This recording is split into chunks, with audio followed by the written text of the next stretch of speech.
हाँ, अब देखिए आपका जो नेक्स्ट क्वेश्चन है, तो पहले क्वेश्चन के वर्ड मीनिंग समझिए और क्वेश्चन को समझिए कि स्टोरी में कहाँ का क्वेश्चन है। क्वेश्चन कह रहा है कि वॉज लेंचो सरप्राइज्ड, क्या लेंचो आश्चर्यचकित था। To find a letter, letter को पाकर। फॉर हिम, अपने लिए, तो ये लेटर लेंचो के लिए ही आया था। तो लेंचो के लिए जो लेटर आया था, उस लेटर को पाने के बाद क्या वो आश्चर्यचकित था, और उस लेटर में क्या था, विद मनी इन इट, जिसमें कि पैसा था। यानी पैसे वाले लेटर को अपने लिए पाकर क्या लेंचो आश्चर्यचकित था। क्वेश्चन मेरे ख्याल से एकदम से क्लियर है। अब थोड़ा सा यहाँ क्वेश्चन को और समझिए। जैसे इंटेरोगेटिव क्वेश्चन अगर दिया है, इसका मतलब सेंटेंस आपका इंटेरोगेटिव है। इंटेरोगेटिव सेंटेंस मैंने आपको बताया था कि दो प्रकार के होते हैं। एक होता है आपका yes no type. Yes no type वो इंटेरोगेटिव होते हैं जिनमें हेल्पिंग वर्ब सब्जेक्ट से पहले पहुंच जाती है। जैसे यहाँ लेंचो आपका सब्जेक्ट हो गया और उससे पहले हेल्पिंग वर्ब वॉज आ गई, तो इसका मतलब ये यस नो टाइप इंटेरोगेटिव हो गया। यस नो टाइप इंटेरोगेटिव का भी मतलब क्या होता है, जिनके उत्तर आप हाँ या ना में दे सकते हैं। जैसे यहाँ आपसे पूछा गया कि वॉज लेंचो सरप्राइज्ड, क्या लेंचो आश्चर्यचकित था, आप कह सकते हैं कि हाँ आश्चर्यचकित था, या आप कह सकते हैं कि नहीं आश्चर्यचकित नहीं था। यानी इतनी बात में आपका आंसर हो जाता है। अब देखिए जो दूसरे प्रकार के इंटेरोगेटिव होते हैं वो कौन से होते हैं। तो एक तो आपका यस नो टाइप हो गया, और दूसरा जो होता है उसे आप लोग डबल इंटेरोगेटिव कहते हैं। डबल इंटेरोगेटिव का मतलब क्या होता है कि इस हेल्पिंग वर्ब से भी पहले आपका कोई क्वेश्चन वर्ड होगा। जैसे यहाँ व्हाट होगा, वाई होगा, हु होगा, तब आपको क्या करना होगा, जो वो क्वेश्चन वर्ड है आपको उसका आंसर देना होगा। जैसे अगर वाई आता है तो आपको रीजन बताना होगा। जैसे अगर व्हेन आता है तो आपको टाइम बताना होगा। जैसे अगर वेयर आता है तो आपको प्लेस, स्थान बताना होगा।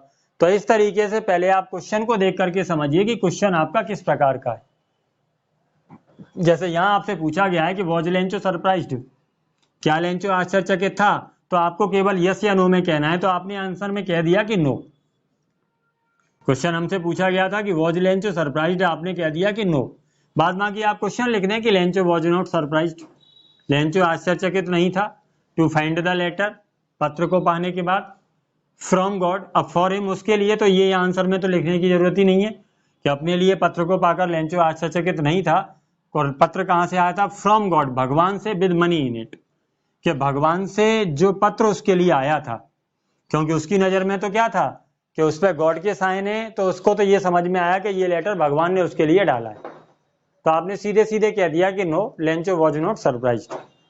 टू फाइंड द लेटर, कि लेटर को पाने के बाद लेंचो आश्चर्यचकित नहीं था। फ्रॉम गॉड, भगवान से, विद मनी इन इट, यानी पैसे वाले लेटर को पाकर के लेंचो आश्चर्यचकित नहीं था। आंसर आपका इतने में ही हो जाता है, लेकिन फिर भी आंसर की थोड़ी सी जो स्टैंडर्ड आंसर है, आंसर की क्वालिटी को अच्छा करने के लिए आप क्या कर सकते हैं, इसका रीजन भी बता सकते हैं कि वो सरप्राइज्ड क्यों नहीं था, यानी उसे आश्चर्य क्यों नहीं लगा कि भगवान से भी पत्र आ सकता है। तो इसलिए नहीं लगा क्योंकि हिज कॉन्फिडेंस एंड फेथ, दोनों चीजों को समझना। हिज कॉन्फिडेंस, क्योंकि उसका जो विश्वास था, एंड फेथ इन गॉड, भगवान में, वॉज सच, वो इतना था। अब यहां थोड़ा सा इसको भी समझ लीजिए। सच, सच के लिए आप क्या करते हैं, इंग्लिश में दो वर्ड का यूज करते हैं, एक तो सो का यूज करते हैं और एक सच का यूज करते हैं। जैसे आप हिंदी में इतना कहते हैं, फॉर एग्जाम्पल, जैसे अगर आपने कहना है कि मकान बहुत सुंदर है या मकान इतना सुंदर है,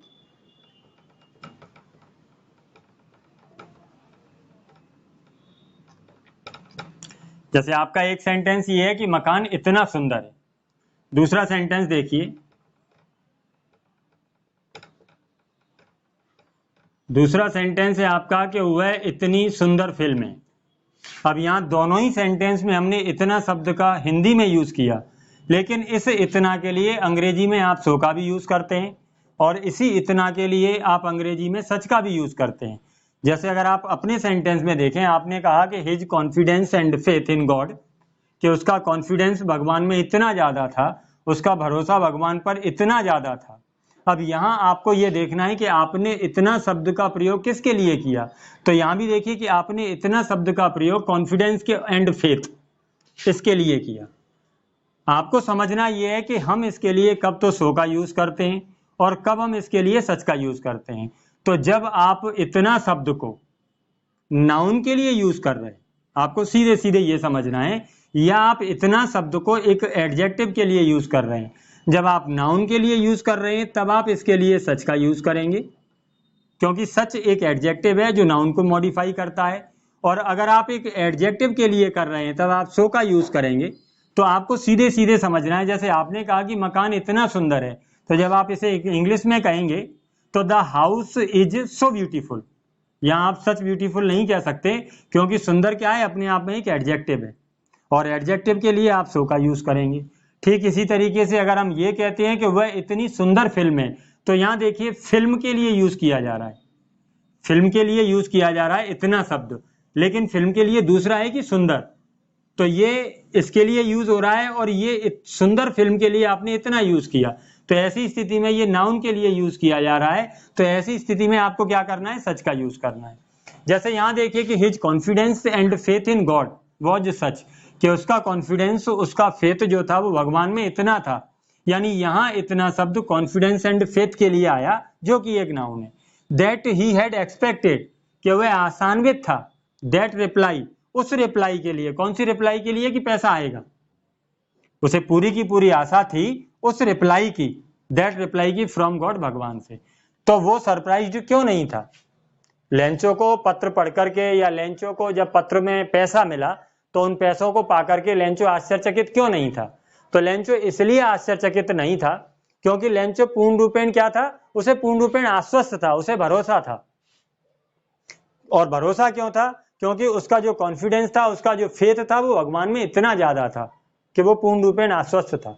तो आप सीधे सीधे लिख देंगे कि his confidence and faith in God, भगवान में जो उसका विश्वास था वॉज सच, वो इतना ज्यादा था, दैट ही हैड एक्सपेक्टेड, कि वह आशान्वित था, दैट रिप्लाई, उस रिप्लाई के लिए, फ्रॉम गॉड, भगवान से। तो भगवान से आने वाले उस रिप्लाई के लिए वो पूर्ण रूपेण आशान्वित था, यानी पहले से ही उसे उम्मीद थी कि भगवान के यहाँ से इसी तरीके का रिप्लाई आएगा। और जब हमें पहले से उम्मीद होती है कि इस तरीके का रिप्लाई आएगा, तब हमें किसी बात पर आश्चर्यचकित नहीं होना चाहिए। तो जैसे हमसे ये पूछा गया कि वॉज लेंचो सरप्राइज्ड, क्या लेंचो आश्चर्यचकित था? आपने कह दिया no, Lencho was not surprised, कि लेंचो आश्चर्यचकित नहीं था to find the letter, letter को पाने के बाद, फ्रॉम गॉड, भगवान से, विद मनी इन इट। क्यों आश्चर्यचकित नहीं था? आपने कह दिया कि confidence and faith in God was such, कि उसका जो कॉन्फिडेंस था, जो फेथ था भगवान में, वो इतना ज्यादा था, that he had expected that reply, क्योंकि वो उस रिप्लाई के लिए वो एक्सपेक्टेड था, वो आशान्वित था, फ्रॉम गॉड, भगवान से।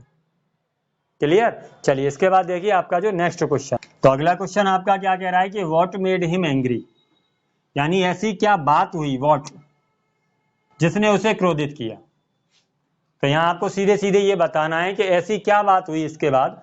जैसे भगवान से जो पत्र आया उसमें पैसा भी रख के आया, लेकिन इसके बावजूद भी ऐसी क्या बात हुई जिससे वो क्रोधित हो गया, जिससे वो नाराज हो गया।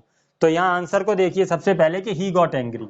मेरे ख्याल से अगर आप स्टोरी में जाएंगे, जिन लोगों ने भी स्टोरी को ठीक तरीके से रीड किया है, कुछ स्टूडेंट को ये लगता है कि ये जो बीच में इतनी सारी बातें बताई जाती हैं, तो यही वो बातें हैं जो आपके लिए बहुत जरूरी हैं, क्योंकि आप ये जो क्वेश्चंस हैं, इन क्वेश्चंस को आप अगली क्लास में लेकर के नहीं जाएंगे। आपके पास अगर कुछ जाएगा तो वर्ड मीनिंग जाएगा या ग्रामर जाएगी। तो इसलिए जहां कहीं भी ग्रामर का कोई भी पोर्शन लगता है, आपको लगता है कि हमें नहीं आता, तो निश्चित रूप से उस पर ध्यान देना चाहिए। जैसे अगला क्वेश्चन आपका क्या कह रहा है कि व्हाट मेड हिम एंग्री, तो किस चीज ने उसको नाराज किया, ऐसी क्या बात हुई जिससे वो नाराज हुआ। तो आपने कहा कि ही गॉट एंग्री, तो सबसे पहले तो ये जो गेट की ग्रामर है यहाँ, ही गॉट एंग्री, वो नाराज हुआ। तो ऐसे आप थोड़ा सा समझ लीजिए कि अगर आपको ऐसा लगता है कि गेट लगा है और गेट के बाद एडजेक्टिव का यूज हुआ है, जैसे यहाँ अगर आप देखें एंग्री, तो ये अपने आप में एक एडजेक्टिव है, विशेषता बताने वाला है। तो जब कभी आपको गेट के बाद एडजेक्टिव लगा हुआ मिलता है, तब आप समझ लीजिए कि उस गेट का अर्थ विकम होता है, होना। और ये काय का रूप है, जैसे आप लोगों ने बी देखा होगा, तो बी के अगर प्रेजेंट फॉर्म को आप देखेंगे तो ये एजेएमआर होता है, बी मतलब होना होता है, तो इसका प्रेजेंट फॉर्म एजेएमआर होता है। लेकिन इस बी का ही पास्ट फॉर्म क्या होता है, वॉज वर होता है।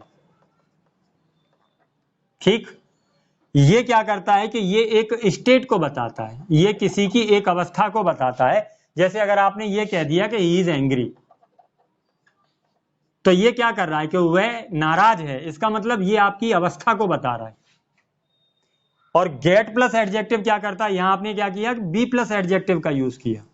चीजों को थोड़ा सा समझ लीजिए, यहां आपने बी प्लस एडजेक्टिव का यूज किया, यानी is am are plus adjective का यूज किया। तो बी प्लस एडजेक्टिव क्या होता है, ये आपके लिए किसी स्टेट को बताता है, किसी अवस्था को बताता है। ठीक इसी तरीके से अगर आपने बी प्लस एडजेक्टिव के प्लेस पर गेट प्लस एडजेक्टिव का यूज किया तो ये क्या करता है, उस स्टेट में, उस अवस्था में जो चेंज आए ये उनको बताता है।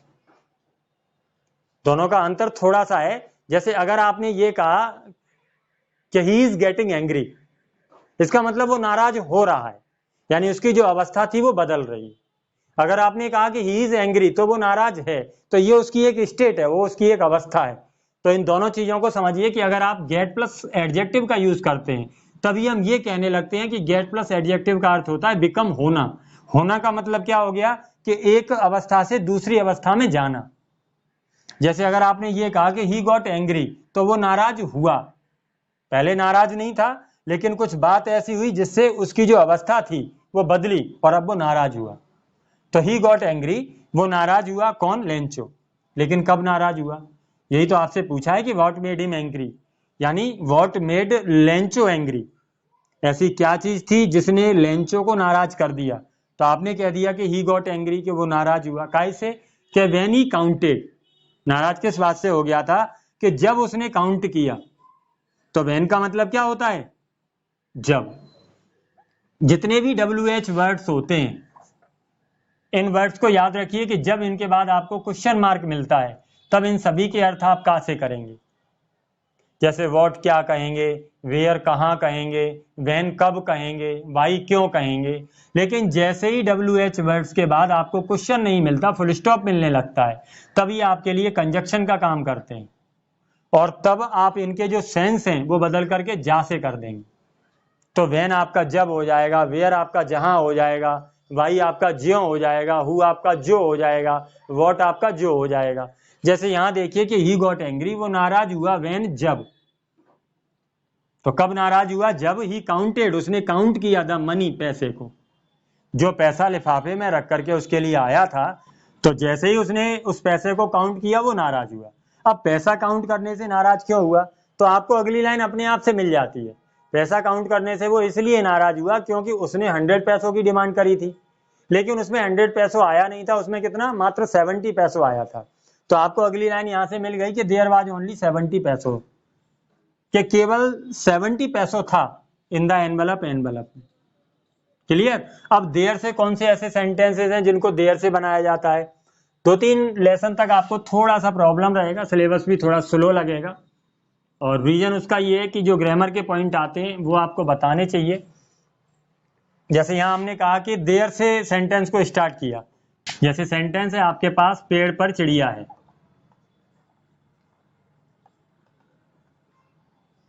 ठीक।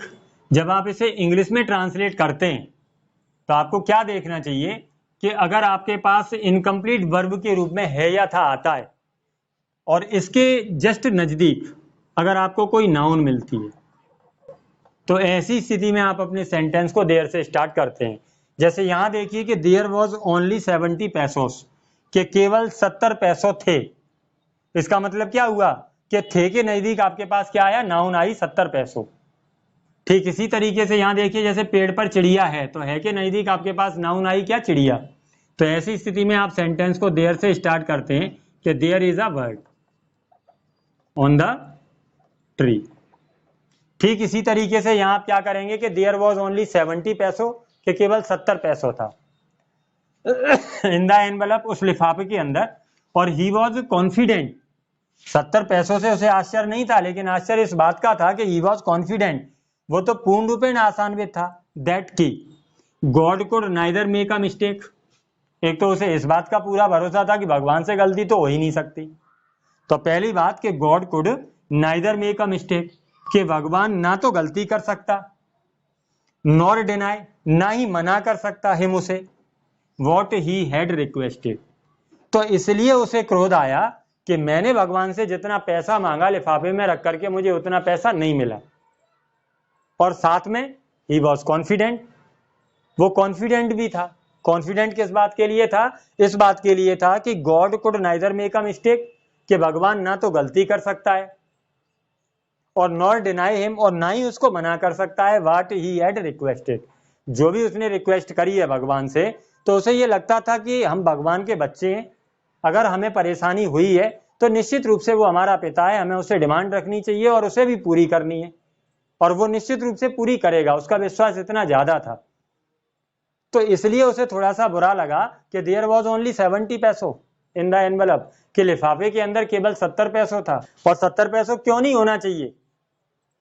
उसकी नजर में 70 पैसों रख करके नहीं आना चाहिए। क्यों नहीं आना चाहिए? क्योंकि ही वॉज कॉन्फिडेंट, उसे पूरा भरोसा था। किस बात का भरोसा था? कि God could neither make a mistake, कि भगवान ना तो गलती कर सकता है और नॉर डिनाई हिम, और ना ही मना कर सकता है व्हाट ही हैड रिक्वेस्टेड, जो उसने रिक्वेस्ट करी है। देयरफॉर, इसलिए, ही कंक्लूडेड दैट। अब यहां आपसे क्वेश्चन था कि व्हाट मेड हिम एंग्री, उसे किसने नाराज किया? तो ऐसी कौन सी बात थी जिससे वो नाराज हुआ? तो यही वो बात थी जिससे वो नाराज हुआ। तो आप पहले सीधे सीधे लिख देंगे कि ही गॉट एंग्री, वो नाराज हुआ। जेट मेरे ख्याल से समझ में आ गया होगा। अवस्था परिवर्तन के लिए आप लगाएंगे, जैसे आप ये कहें कि वो बूढ़ा हो रहा है तो ही इज गेटिंग ओल्ड, जो अवस्था है उसकी बदल रही है। ठीक इसी तरीके से आपने कह दिया कि ही गॉट एंग्री, कि वो नाराज हुआ। हालांकि गेट के बहुत सारे यूज हैं अंग्रेजी में, जहां जिस तरीके से आएंगे मैं आपको बीच बीच में बताता चलूंगा। तो ही गॉट एंग्री, वो नाराज हुआ। किस बात पे नाराज हुआ? इस बात पे नाराज हुआ when he counted the money, पैसा गिनने वाली बात पर या पैसे देख करके वो नाराज हुआ। तो आप सीधे सीधे लिख सकते हैं कि he got angry when he counted the money. जैसे उसने पैसे को काउंट किया वो नाराज हुआ। अब पैसे को काउंट करके नाराज हुआ, अगली लाइन आपको मिली कि देयर वॉज ओनली 70 पैसों, केवल 70 पैसों था इन द एनवलप, लिफाफे में। अब 70 पैसों क्यों नहीं होना चाहिए? क्योंकि उसने डिमांड 100 की करी थी, और 100 क्यों नहीं आए? तो उसके लिए वो कहता है, तो ही वाज कॉन्फिडेंट, तो वो पूर्ण रूपेण आस्थान्वित था। किस बात के लिए? दैट की God could neither make a mistake, एक तो उसे इस बात का भी पूरा भरोसा था कि भगवान से गलती तो हो नहीं सकती, और ना ही वो मना कर सकता है, नॉर डिनाई हिम, ना ही वो मना कर सकता है उसको व्हाट ही हैड रिक्वेस्टेड, जो उसने रिक्वेस्ट करी है, मतलब जो उसने पैसा मांगा है, भगवान उसके लिए मना भी नहीं कर सकता। देयरफॉर, इसलिए, he concluded that. Concluded that, conclusion का मतलब होता है निष्कर्ष, और कंक्लूड इसकी वर्ब होती है। इसलिए उसने निष्कर्ष निकाला कि द पोस्ट ऑफिस एम्प्लॉइज, के जो पोस्ट ऑफिस के कर्मचारी है उन्होंने must have taken the remaining 30 पैसों, कि उन्होंने ही जरूर लिया होगा द रिमेनिंग, बचा हुआ 30 पैसों, के जो 30 पैसों बचा है वो जरूर पोस्ट ऑफिस के एम्प्लॉइज ने ही ले लिया। तो देयरफॉर, इसलिए, ही कंक्लूडेड, उसने ये निष्कर्ष निकाला। क्या निष्कर्ष निकाला? दैट, कि the post office employees must have taken, कि पोस्ट ऑफिस के एम्प्लॉइज ने जरूर लिया होगा द रिमेनिंग 30 पैसों, कि जो बचा हुआ 30 पैसों है वो जरूर इन्हीं लोगों ने लिया होगा, और इसलिए ही गॉट एंग्री, वो नाराज हुआ। तो मेरे ख्याल से आंसर आपको ठीक तरीके से लर्न हो गया होगा, बात पूरी समझ में आ गई होगी, गेट का यूज किस तरीके से करते हैं वो भी समझ में आ गया होगा। अब यहाँ दूसरी जो थोड़ी सी बात समझनी है, जब आप नाइदर नॉर का यूज करते हैं वो थोड़ा सा और समझना है। तो ये कलरेटिव कोऑर्डिनेटर्स होते हैं, आइदर और होता है, नाइदर नॉर होता है, नॉट ओनली बट आल्सो होता है। तो जितने भी ये कलरेटिव कोऑर्डिनेटर्स हैं, इन कलरेटिव कोऑर्डिनेटर्स के लिए कोई रूल नहीं है इंग्लिश में। हाँ, केवल एक रूल है इनके लिए, जिससे ये समझ में आता है कि हम इनका यूज किस तरीके से करें, कि आप एक के बाद जिस पार्ट्स ऑफ स्पीच का यूज करते हैं, इनमें जो गलती होती है वो यही होती है कि आप इनमें से, ये कलरेटिव इसलिए बोले जाते हैं क्योंकि ये जोड़े में आते हैं। कलरेटिव इसलिए कहे जाते हैं ये क्योंकि ये जोड़े में आते हैं। जैसे नाइदर के साथ नॉर का जोड़ा है, आइदर के साथ और का जोड़ा है, नॉट ओनली के साथ बट आल्सो का जोड़ा है। तो ये कलरेटिव कोऑर्डिनेटर्स हैं। इनमें से एक भाग के बाद, मतलब जैसे नाइदर है तो नाइदर के बाद आप जिस पार्ट्स ऑफ स्पीच का यूज करते हैं, नॉर के बाद भी आपने उसी पार्ट्स ऑफ स्पीच का यूज करना पड़ेगा। बस केवल ये इसके लिए रूल है। जैसे यहां देखिए कि गॉड कुड नाइदर, आपने नाइदर का यूज किया, तो नाइदर के बाद आपने मेक का यूज किया, यानी वर्ब का यूज किया। पार्ट्स ऑफ स्पीच का मतलब कि आप नाउन यूज कर रहे हैं, कि प्रोनाउन यूज कर रहे हैं, कि वर्ब यूज कर रहे हैं। तो आपको ये देखना है कि आप कौन से पार्ट्स ऑफ स्पीच का यूज कर रहे हैं एक के बाद। तो आपने नाइदर के बाद मेक का यूज किया, यानी वर्ब का यूज किया, तो आपको नॉर के बाद भी वर्ब का यूज करना पड़ेगा। तो आपने नॉर के बाद डिनाई का यूज किया। तो बस ये रूल आपको ध्यान रखना है, जितने भी कलरेटिव कोऑर्डिनेटर से जब दो सेंटेंसेस को जोड़ा जाता है, तो ही वॉज कॉन्फिडेंट कि उसे पूर्ण विश्वास था दैट की God could neither make a mistake, तो नाइदर के बाद आपने वर्ब का यूज किया, और नॉर डिनाई हिम, और ना ही उसको मना कर सकता, तो यहाँ आपने नॉर के बाद डिनाई का यूज किया। तो बस ये दो बातों का और थोड़ा सा ध्यान रखिए, ग्रामर के पॉइंट को समझते चलिए और आप खुद से आंसर लिखने की कोशिश करिए।